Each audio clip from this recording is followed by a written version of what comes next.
Olá! Bem-vindo ao nosso estudo aprofundado sobre políticas e legislação em bioética e biossegurança. Você está pronto para analisar um dilema que expõe a tensão entre a urgência da inovação científica e o rigor da lei? Nesta discussão, você mergulhará no caso do laboratório Gemplus Biotecnologia, uma situação hipotética, mas emblemática, que questiona: até que ponto a busca por resultados rápidos pode justificar a flexibilização das normas de biossegurança?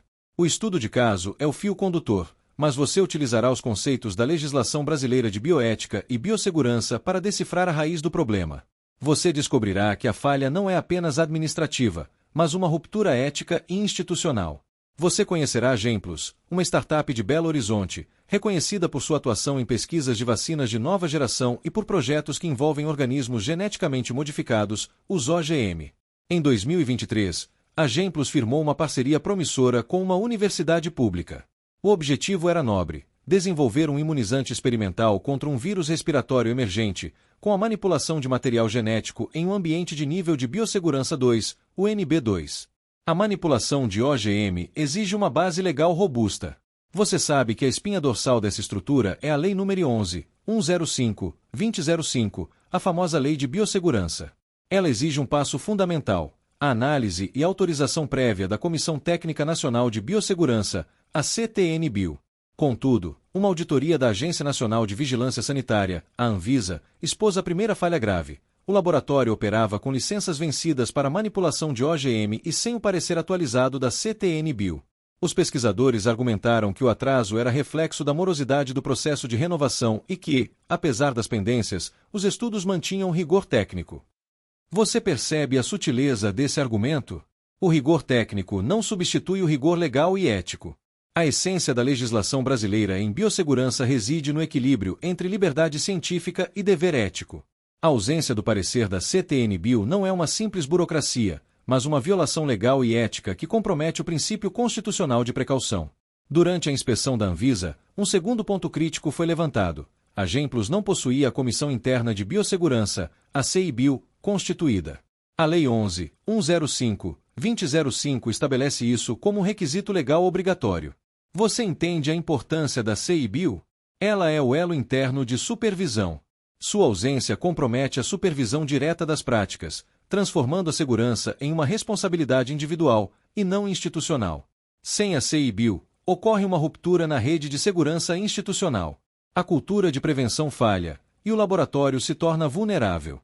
O princípio da precaução exige que você haja preventivamente diante da incerteza, priorizando a proteção à vida sobre o ímpeto de inovação. O caso ganhou repercussão na imprensa.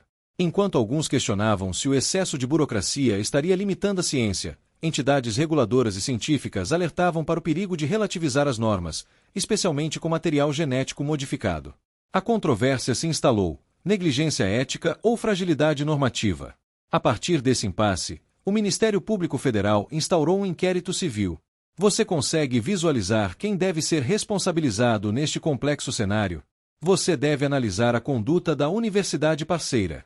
Ela alegou que sua responsabilidade se restringia ao suporte acadêmico e que a empresa deveria ter conduzido as regularizações de forma autônoma. Essa alegação é suficiente para isentar a responsabilidade? O sistema de governança da biossegurança no Brasil é intersetorial, envolvendo a Anvisa, o IBAMA, o MCTI e o Ministério do Meio Ambiente. Essa estrutura visa a responsabilidade compartilhada. Quando um elo falha, a rede toda é afetada. Vamos aprofundar no conceito de ética científica. Ela é o alicerce moral sobre o qual toda biossegurança deve ser sustentada. Não é apenas o cumprimento formal, mas a consciência de que toda decisão técnica gera consequências sociais. No caso Gemplus, a negligência expôs o conflito entre a celeridade da inovação e o tempo ético da responsabilidade. O desejo de acelerar resultados levou à violação dos princípios de prudência e transparência. Você, como pesquisador ou gestor, deve pautar sua conduta pelos valores universais da bioética: beneficência, não maleficência, justiça e autonomia. A não maleficência, em especial, exige que você haja de modo a não causar dano. A decisão de prosseguir com os experimentos sem as autorizações válidas rompeu o princípio da não maleficência e o da precaução. Manipular OGM é um ato de interesse público, não privado, e por isso está sujeito a controle rigoroso. A CIBio, que faltou no laboratório, é o espaço institucional de reflexão moral. Sua função não é só técnica, Ela garante que o conhecimento científico caminhe em consonância com a lei e com a ética.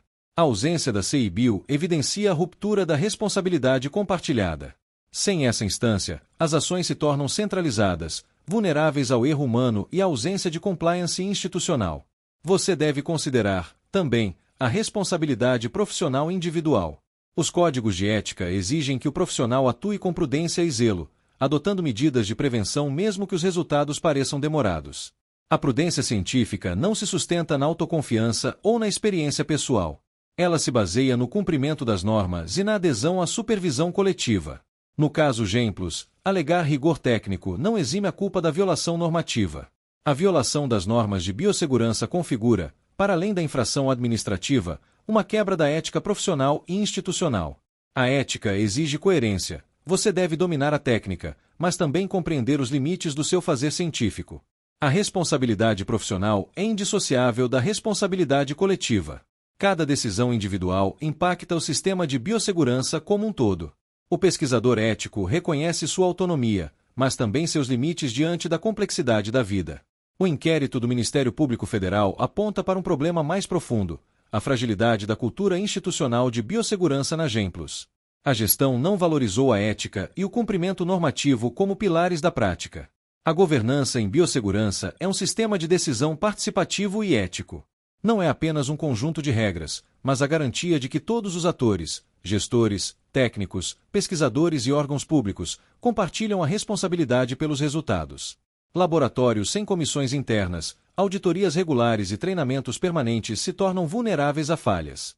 A biossegurança institucional não pode depender da boa vontade, mas de processos formalizados e orientados por valores éticos.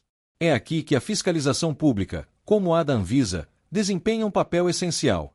Ela não é apenas um instrumento de punição, mas um mecanismo de preservação da integridade científica e da credibilidade das instituições perante a sociedade. A governança em biossegurança exige articulação contínua entre as instituições e os órgãos reguladores. A Lei 11.105/2005 e o Sistema Intersetorial buscam isso. A negligência da Gemplos violou essa lógica colaborativa. A educação permanente é o pilar que torna a ética efetiva, internalizando-a como valor cotidiano. A formação técnica deve caminhar lado a lado com a formação ética, transformando a biossegurança em uma prática reflexiva. O caso Gemplos revela que o problema não é só jurídico, mas organizacional e cultural. A ausência de políticas internas de controle e o diálogo falho entre gestão e técnicos demonstram que a biossegurança não foi incorporada como valor. A legislação brasileira é um marco completo, mas sua efetividade depende da adesão consciente das instituições. Sem uma cultura de vigilância ética e técnica, qualquer sistema regulatório, por mais sofisticado que seja, se torna vulnerável à negligência. Em última análise, a governança em biossegurança não é um obstáculo à inovação. É um instrumento que a legitima, garantindo que o progresso não ocorra às custas da segurança, da vida e da confiança pública. Você reconhece que a ética é a verdadeira tecnologia de proteção que sustenta a ciência contemporânea. Bons estudos e até mais!